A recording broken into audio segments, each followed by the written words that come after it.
Just 3 years ago, she had never been in an airplane because of a fear of flying. Now 25-year-old Jessica Cox is a licensed pilot, which is pretty incredible considering she was born with no arms. Les Trent with her story of triumph and courage.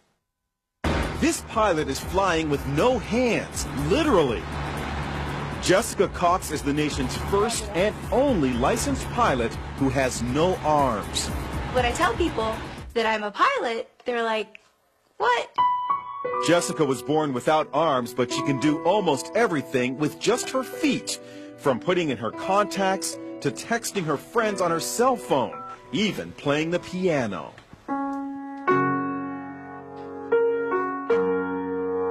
Jessica has a black belt in Taekwondo.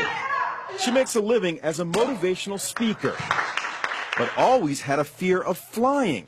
So Jessica decided to face her fears head-on and got a pilot's license. She talked with our Jim Murray. How is it possible to fly a plane without hands? You know, it's even hard for me to believe when I'm talking about them. You just do it. Jessica invited us up for a spin high above the Arizona desert.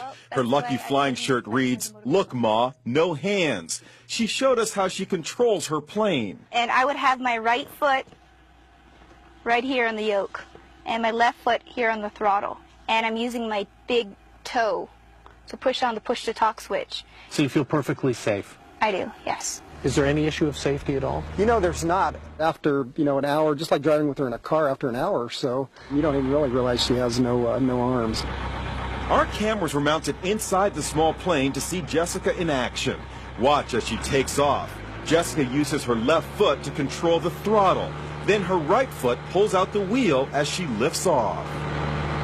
It looks scary, but she does it like a pro. And watch, after she makes a picture-perfect landing, she stretches her leg and opens the cockpit windows. How was the flight? That was fun. Good for her. Doctors have never been able to come up with an explanation as to why Jessica was born without arms.